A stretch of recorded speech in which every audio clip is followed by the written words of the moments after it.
Hello everyone.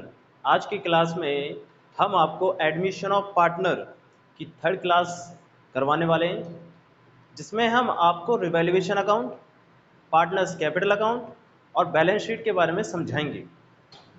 पहले हम समझाएंगे, फिर हम एक क्वेश्चन आपको करवाएंगे प्रैक्टिकल का। ठीक है, चलिए हम समझते हैं रिवैल्यूएशन अकाउंट होता क्या है। तो देखिए, रिवैल्यूएशन अकाउंट जैसे कि जब हम एडमिशन ऑफ पार्टनर करते हैं तो हमने बताया था कि जब नया पार्टनर आता है तो वो ये कहता है कि भाई जो ओल्ड पार्टनर की एसेट्स थी, जो ओल्ड पार्टनर्स की लाइबिलिटीज थी, वो मेरी नहीं होंगी। तो उसके लिए हमें क्या करना पड़ता है, एक रिवैल्यूएशन अकाउंट बनाना पड़ता है। कि रिवैल्यूएशन का मतलब होता है कि रीवैल्यू रीवैल्यूएशन रीवैल्यूएशन मीन्स क्या मतलब होता है, रीवैल्यूएशन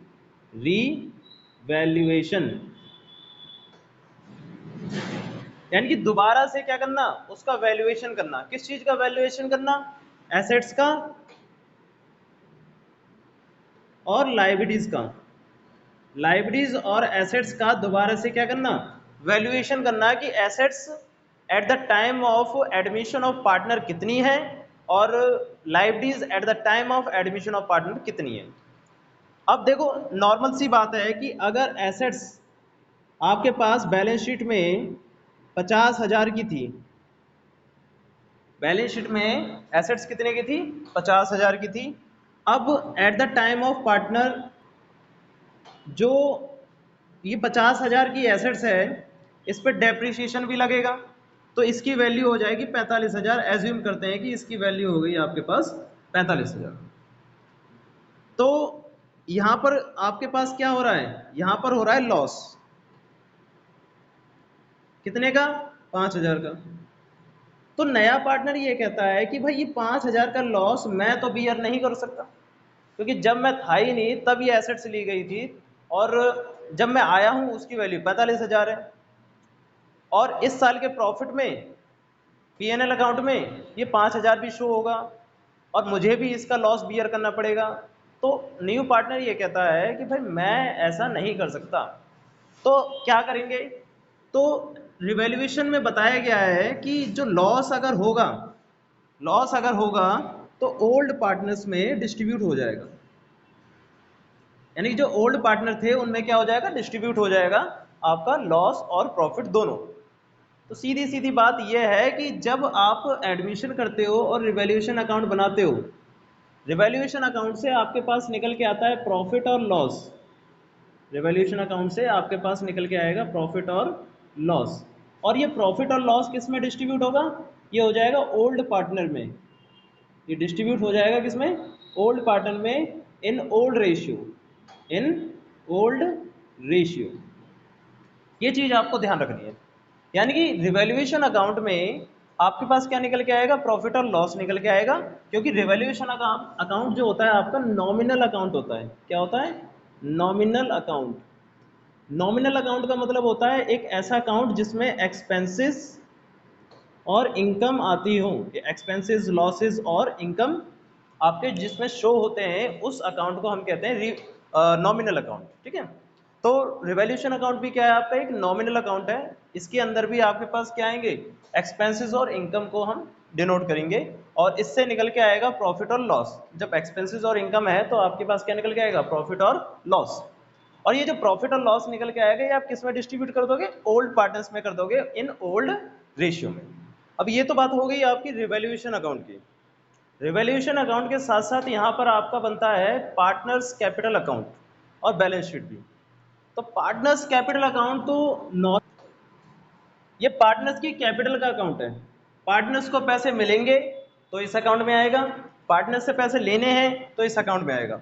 यानी कि आपको ये ध्यान रखना है कि पार्टनर्स हमारा डेटर बन रहा है, पार्टनर हमारा डेटर बन रहा है, या फिर पार्टनर हमारा क्रेडिटर बन रहा है। मतलब आपको ये ध्यान रखना है कि पार्टनर्स से हमें पैसे लेने हैं या पार्टनर्स को पैसे देने हैं।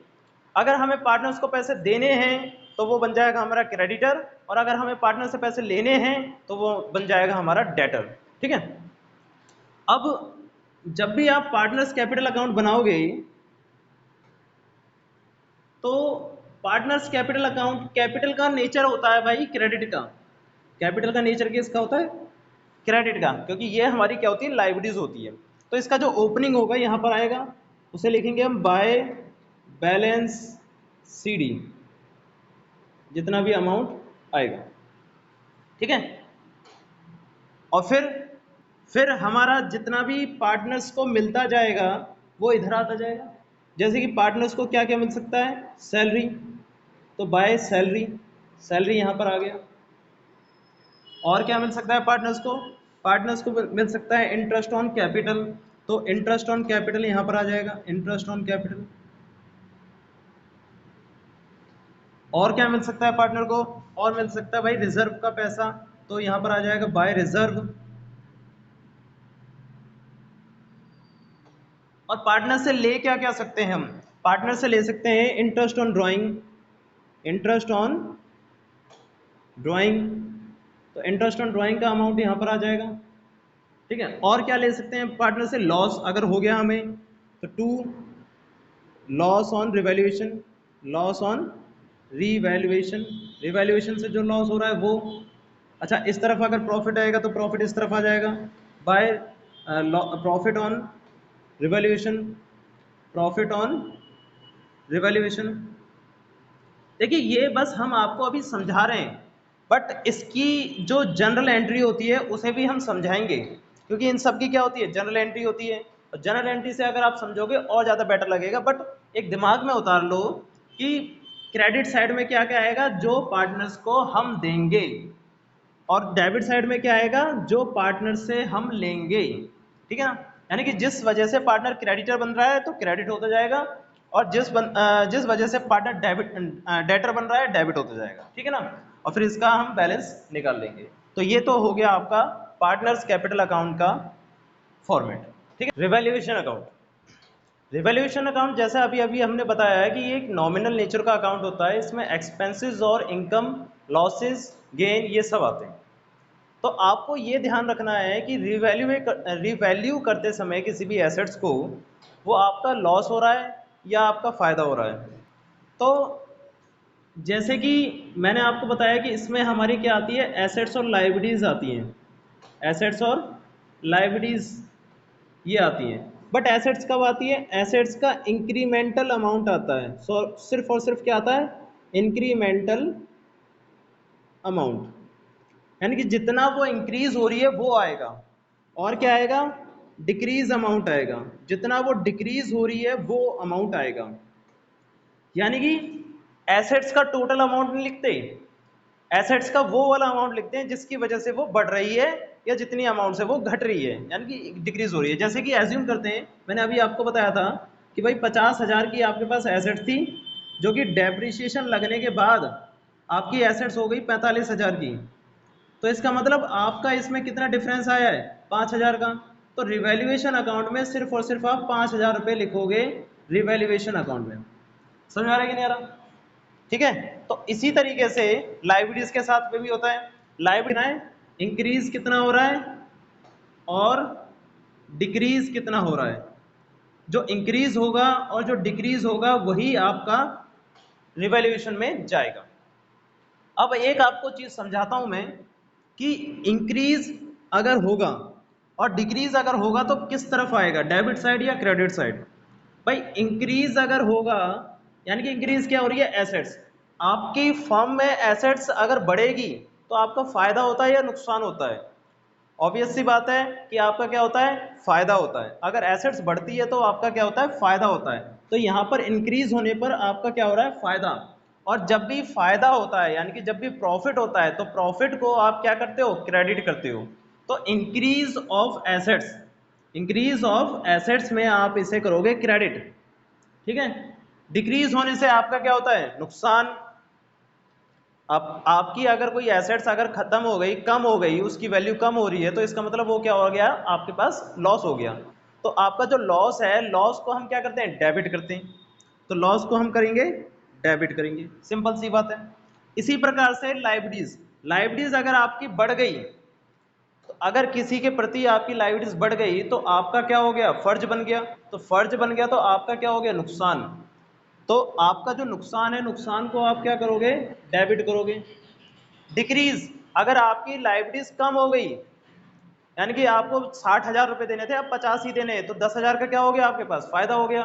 तो फायदे को आप क्या करोगे, क्रेडिट करोगे।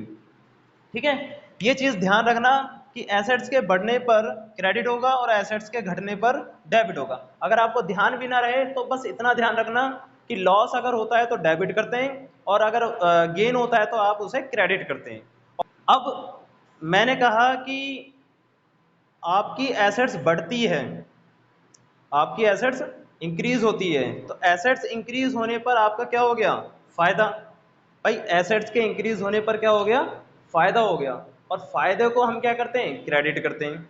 तो एंट्री में क्या आ जाएगा, रिवॉल्यूशन अकाउंट में क्रेडिट में आ जाएगा। कहाँ जाएगा, यहाँ पर आ जाएगा क्रेडिट में। तो लिख देंगे बाय इंक्रीज इन एसेट्स। अभी मैं इसमें फॉर्मेट इस तरीके से ही बता रहा हूँ, फिर मैं आपको डिजिट के साथ बताऊंगा, ट्रांजेक्शन के साथ बताऊंगा। यानी कि एसेट्स के इंक्रीज होने पर यहाँ पर आएगा, क्योंकि ये क्या हो रहा है हमें, गेन। ये भी साथ साथ लिखते जाएं ताकि आपको याद रहे। पहले इस तरीके का फॉर्मेट बना ले, एक ब्लूप्रिंट बना ले, स्ट्रक्चर बना ले, फिर आप इसमें आइटम्स डालना है, ठीक है ना। नेक्स्ट कह रहा है कि अगर एसेट्स डिक्रीज हो जाएं, भाई एसेट्स अगर डिक्रीज हो जाएंगे तो हमें क्या हो जाएगा, नुकसान, लॉस हो जाएगा। और अगर लॉस होगा तो लॉस को हम क्या करेंगे, डेबिट करेंगे। तो लॉस को डेबिट करेंगे तो एंट्री क्या हो जाएगी यहाँ पर, to decrease in assets. Decrease in assets क्यों, क्योंकि वो हो गया आपके पास लॉस, और लॉस जब भी होगा तो उसे डेबिट कर देना है। ठीक है, अब ऐसे ही लाइबिलिटीज के बारे में, लाइबिलिटीज अगर इंक्रीज हो रही है तो आपका क्या हो रहा है, लॉस। तो लॉस अगर होगा तो वो डेबिट में ही आएगा। तो टू इंक्रीज इन लाइबिलिटीज, और लाइबिलिटीज के डिक्रीज हो जाने पर आपका क्या हो जाएगा, फायदा। और फायदे को आप कहाँ लिखोगे, क्रेडिट साइड में। तो यहाँ आ जाएगा बाय डिक्रीज इन लाइबिलिटीज। ठीक है, और इसका जो टोटल करोगे, इसका जब आप टोटल करोगे तो या तो आपको प्रॉफिट होगा या तो फिर आपको लॉस होगा। और ये जो प्रॉफिट होगा, अगर ये प्रॉफिट हुआ, टू प्रॉफिट, तो ये किस में बढ़ जाएगा, ओल्ड पार्टनर में। अभी अभी बताया था स्टार्टिंग में हमने, ये किस में बढ़ जाएगा, ओल्ड पार्टनर में, in old ratio, old partner in old ratio. और अगर लॉस हुआ तो लॉस भी किस में बढ़ जाएगा, ओल्ड पार्टनर में, बाय लॉस ओल्ड पार्टनर में इन ओल्ड रेशियो।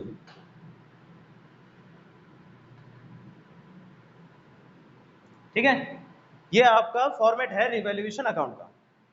अब देखिए, हम आपको जनरल एंट्री से भी समझाते हैं कि जनरल एंट्री से भी आप किस तरीके से रिवैल्यूएशन अकाउंट को करेंगे। बेसिक नॉलेज है वो। जैसे कि मान के चलिए आपकी बैलेंस शीट थी, है 60,000 की। अब आपको एडजस्टमेंट देगा, एडजस्टमेंट में देगा, पहली adjustment, land and building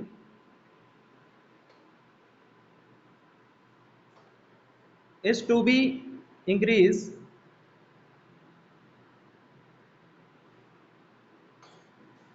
by 10,000।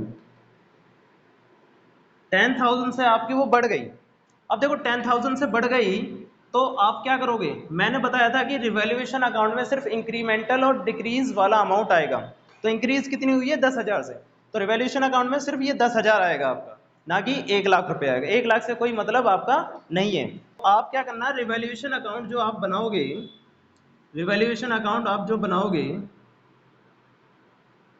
उसमें 10,000 से क्या कर दोगे, इंक्रीज कर दोगे। अब इंक्रीज करने पर आपका क्या हो रहा है, फायदा हो रहा है। इंक्रीज करने पर क्या हो रहा है, फायदा हो रहा है। तो एंट्री क्या हो जाएगी, एंट्री हो जाएगी आपकी, देखो समझो, अब बिल्डिंग जो है, लैंड एंड बिल्डिंग जो है आपकी इंक्रीज हो रही है, डिक्रीज हो रही है, इंक्रीज हो रही है। इंक्रीज होने पर बिल्डिंग, आप जब आपके अकाउंट्स में बिल्डिंग जब बढ़ जाती है, यानी कोई भी एसेट्स अगर बढ़ जाती है तो उसको क्या करते हैं, डेबिट करते हैं। तो आप क्या करोगे, land and building account debit, land and building account debit, to क्या करोगे, बैंक करते हो, बट यहाँ पर बैंक नहीं आएगा, यहाँ पर क्या आ जाएगा, रिवैल्यूएशन।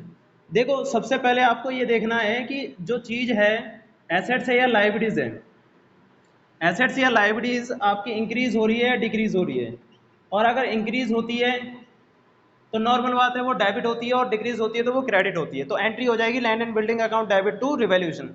अब देखो ये सीधा सीधा कहां पर पहुंचा है, रिवैल्यूएशन। ये सीधी सीधी कहां पहुंच गया, अगर आपको लेजर पोस्टिंग आती है तो लेजर पोस्टिंग के अकॉर्डिंग देखो क्या हुआ है कि रिवैल्यूएशन अकाउंट क्रेडिट हो रहा है। रिवैल्यूएशन अकाउंट क्या हो रहा है, क्रेडिट हो रहा है, किसकी वजह से, लैंड एंड बिल्डिंग की वजह से, बाय लैंड एंड बिल्डिंग। कितने रुपए से, 10,000 से। 10,000 से क्या हो जाएगा, ये क्रेडिट हो जाएगा, क्योंकि हमें क्या हो गया, फायदा हो गया। यही चीज तो हमने बताई थी कि अगर इंक्रीज होती है लैंड एंड बिल्डिंग, देखिए आप पीछे कि लैंड एंड बिल्डिंग अगर इंक्रीज होती है तो क्या होती है, क्रेडिट होती है। तो हमने जनरल एंट्री से भी आपको समझा दिया। अब ऐसे ही मान के चलो कि डेटर आपके पास कितने थे, 50,000। वो क्वेश्चन में बोले कि भाई डेटर हो गए आपके पास 40,000 के, डेटर हो गए आपके 40,000 के, ये आपके 40,000 के डेटर हो गए। तो आपको करना क्या है कि एसेट्स की वैल्यू क्या हो रही है, कम, और एसेट्स अगर कम होते हैं तो वो क्रेडिट होती है। Revaluation account debit